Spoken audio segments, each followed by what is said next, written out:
Hey guys, it's Hans Hobbies, and this is a review of the Traxxas Summit. This is a 1/10 scale, four-wheel drive extreme terrain monster truck is what Traxxas calls it, but kind of a disclaimer here. You can see my hand and the tire. It's clearly a very large car. This is the largest RC car I've ever had. It's not the largest, but it is the largest that I've ever seen in my possession. So it is a very large car. So even though Traxxas calls it a 1/10 scale vehicle, with the hardware that it comes with, like the 17mm hubs and other 8 scale hardware, I would argue that this is a 8 scale vehicle just in physical dimension. But Traxxas does call it a 1/10 scale vehicle, which is a little bit misleading in my opinion. Um, and the other thing you'll notice right away is just how cool the Summit looks. It's just a very cool looking truck. They call it an extreme terrain truck because it doesn't really fit into any category. The Summit is just Summit. There's no competitors to this. You either have a Summit or you don't. You can't get something that's close to it, or no, you can't get anything that's like a Summit. If you want something like this, you can only have the Summit, which is why this is one of the only Traxxas vehicles that I own. I don't own very many Traxxas vehicles, but I make a big exception to the Summit just because I wanted a truck like the Summit, but there just isn't anything else out on the market that has the features that it does and just drives the way it does. You'll notice the Fox decals everywhere. The truck, as of 2020, 2021, they've discontinued all the other colors like the blue, the red, the green, all the other cool colors. I personally wanted a blue one, but as of 2020, 2021, they are only available in this black and orange color scheme and the black and purple color scheme. So you get a pick of couple colors there. I went with this orange scheme because I found these MCI decals, the Fox logos decals on MCI Racing, and I thought it would make it look cool and make it look like a Fox Edition Summit. So that's what I went with. The orange is very like vibrant to the point. The camera doesn't really do it justice, but it's vibrant to the point where in the dark it almost looks like it's a glow in the dark paint job. The body, while we're talking about it, is covered with this really cool looking and very durable nylon blend plastic roll cage, an exo cage. It serves a dual purpose of both looking really cool and giving it a real tough look, and also protecting the body from getting crushed.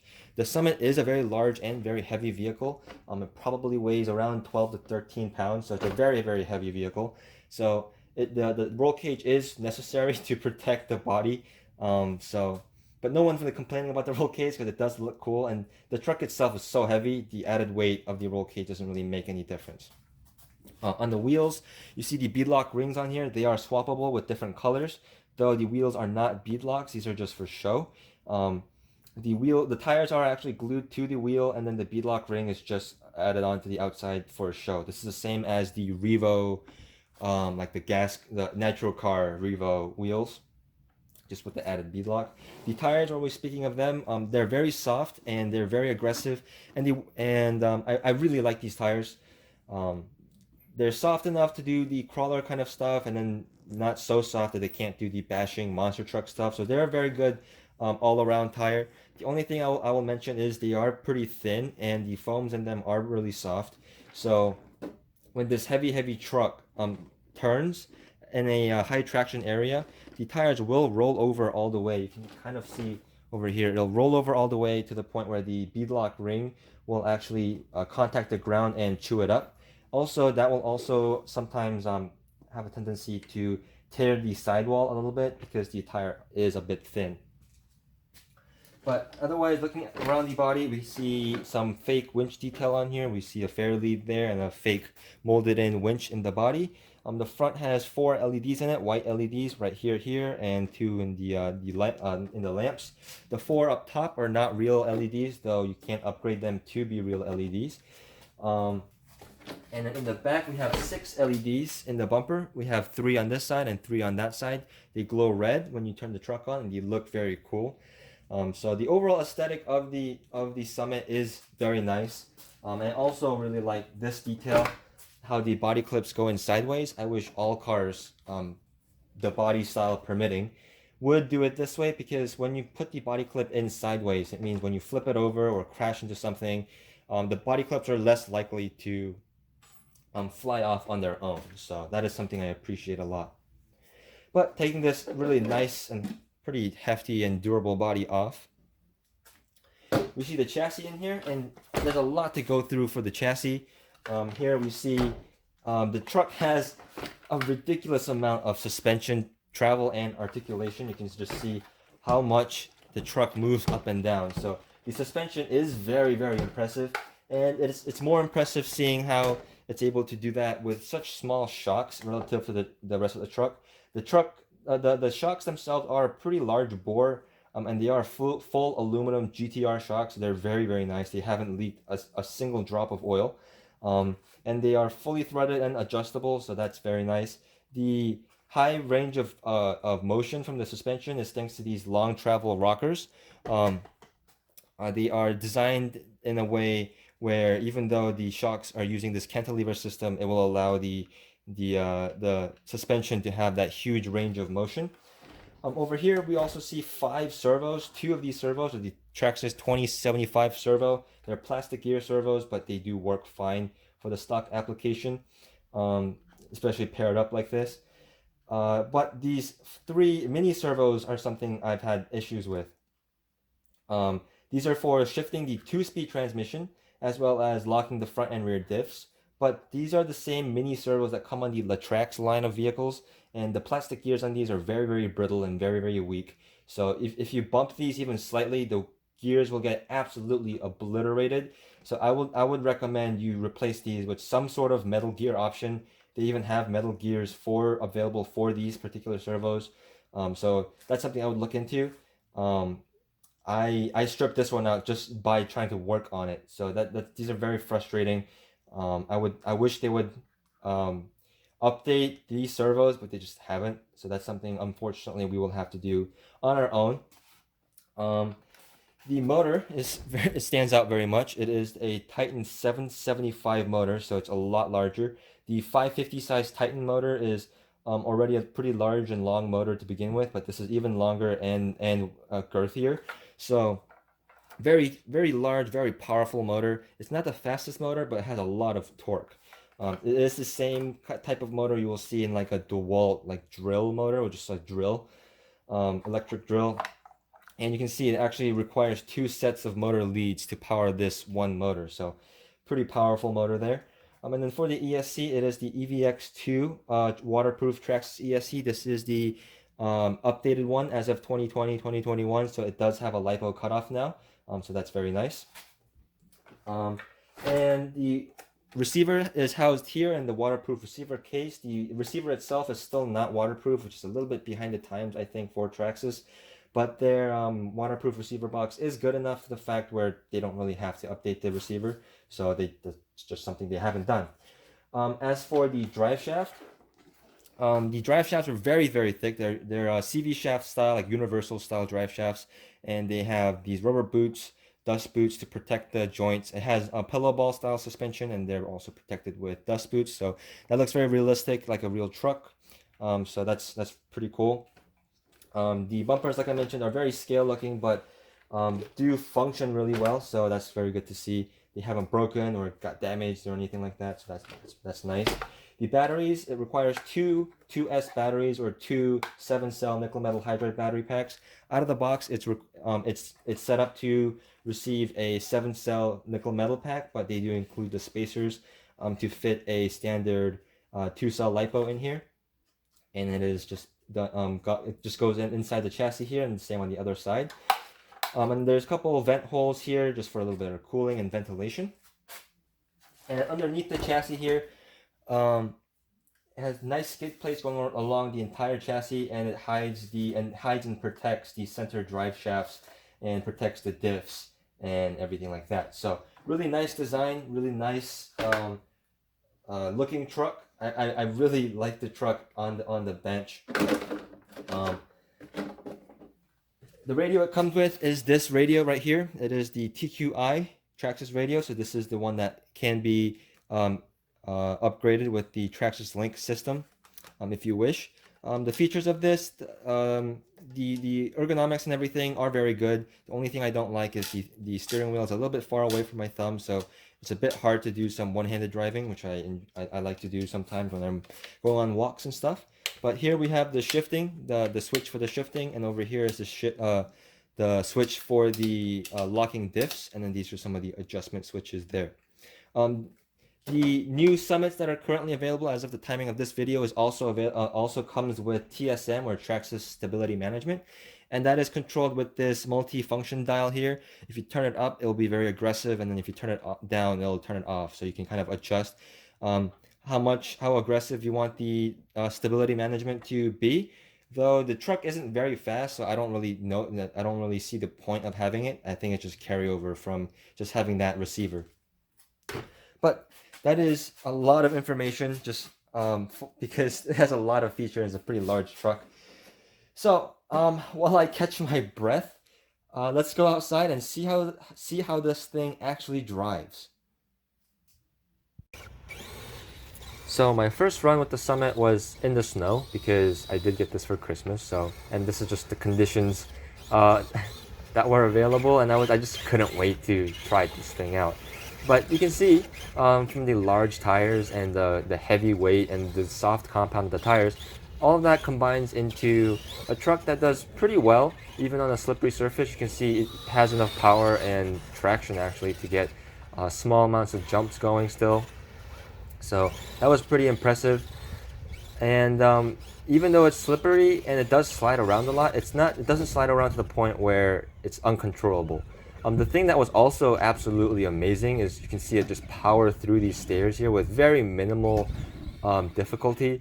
So that was very impressive. Taking it over to this bowl in the skate park, again, it's covered in snow. It's actually slippery to the point. There's actually ice underneath the snow, and it was slippery to the point where I couldn't actually climb back out with much ease. I had to actually like crawl out. But you can see the Summit is able to power up all the way up out of the bowl with almost no trouble. So really showing its capability and off-road prowess in even the worst of conditions. It does really well, and just overall impressed me. And the first impressions of this thing was definitely really high.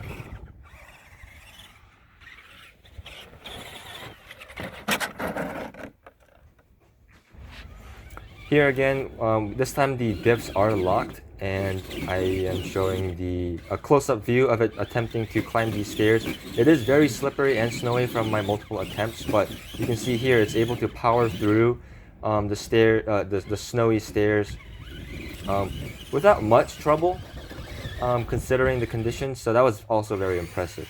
What else is impressive is this truck is very heavy and it's not very fast, but you can see it's still a very exciting truck to drive. Despite its relatively slow speed, it still pops wheelies, does stoppies, does front flips, does back flips. It's overall a very fun truck to drive. And just the overall personality of the Summit makes it really entertaining and just an amazing experience to just drive this thing around. Over the jumps, you can see the suspension is very soft, so you will see the suspension bottom out fairly easily, and it tends to slap the chassis pretty hard on really high jumps. So if you plan on doing a lot of like really crazy jumps with it, you may want to step up the preload on the shocks, or maybe put stiffer springs in there so it won't bottom out quite as much. And over here on the track that I've tested some of my other trucks at, you can see on this relatively like a molded track jump surface, it jumps pretty well. The truck isn't actually that fast, like I mentioned. It probably goes at a maximum of around like 20-ish miles an hour in high gear. And in this type of surface, with the size of these jumps compared to the truck, here it doesn't bottom out as much, so it seems to be tuned decently for just average terrain like this. But for like crazy like skate park bashing like I've done with it, you definitely want to step up the shocks. But it handles really well even on this surface. It jumps really well. It's very level in the air, and it's just definitely showing a lot of a lot of um, competence, despite being a pretty compromised truck. It's showing a lot of promise in even like track situations. The turning radius of this huge truck is also relatively small. I've seen smaller trucks have larger turning radiuses, so that was also impressive to me. The as for the other like low gear, more trail truck style of capability, you can see the side of the bowl here. It's almost vertical, and it's able to climb all the way, almost all the way up to the top. Towards the very top there, it gets a little bit too vertical and it does tend to flip back over, but that is still pretty impressive. Here we're back at the stairs with the lock diffs in low gear and climbing the stairs in a dry situation, and you can see in a dry situation where it does actually have the traction, it has absolutely no trouble just walking up these stairs. I've actually never seen or experienced an RC car that could actually climb upstairs, not even my solid axle crawlers. So that was really impressive to me and just really improved the overall experience of the truck. I felt like I could just basically go anywhere. You saw there, it's shifting through its diffs and the gears. So it could climb over these, like this fire pit here with some rocks, and it is able to climb over these rocks relatively easily. This is the type of rocks I would test my solid axle crawlers on, just light testing. It's not a huge rock pile, so not actually rock crawling per se, but for people that have never rock crawled before, this is what they would think of when they think of rock crawling. And I really didn't have any complaints about its performance on that little tiny rock pile. We're back over here, shifting some of the gears again, locking both front and rear diffs, getting it into low gear, and we're in a trail situation. And in the trail situation, the truck, first of all, looks amazing on the trail with those LED lights and just the overall presence of the truck. And with the suspension travel, the articulation, the soft compound of the tires, the just the way it kind of prowled over the terrain just looked really cool. And it's definitely a different experience from driving an actual trail truck, because an actual trail truck is a bit more realistic and can't handle um, uh, quite as large of rocks. But the Summit is able to glide over these huge rocks without much issue. None of the wheels ever leaving the ground, and just glide over them, kind of like a spider or some sort of organic, like biomechanical creature. It was just really cool to watch, and it's definitely a truck that you could have a lot of fun with on the trail. Now, runtime wise, on high gear, if you're driving it like a monster truck, the runtime is around 10 to 15 minutes. The speed controller does cut off the LiPo batteries at a little bit high of a voltage. It kind of cuts it off at 50%, at around 3.8 volts. So that's pretty high. And so that kind of cuts the runtime a little bit short on a 5,000 milliamp battery.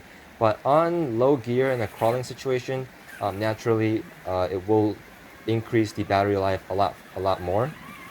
And the 50% reduction of power is less noticeable with the 71 gear reduction in first gear.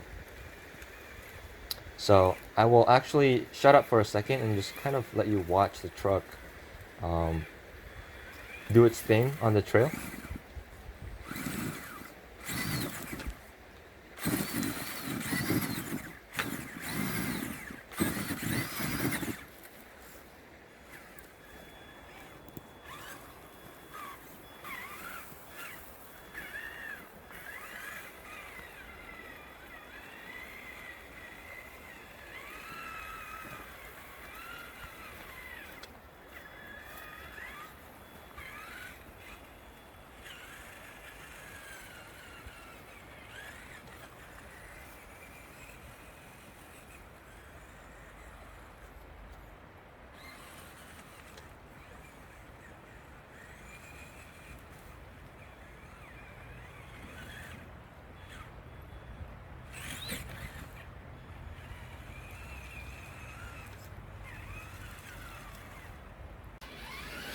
So the Summit isn't an amazing monster truck, and it's not an amazing crawler, but it does both. It does both of those things well enough to the point where it's enjoyable to do both of those things. And I think even despite being a compromise of a truck, I had an immensely good time with the truck, and I think anyone that experiences the Summit would have an absolute blast with it.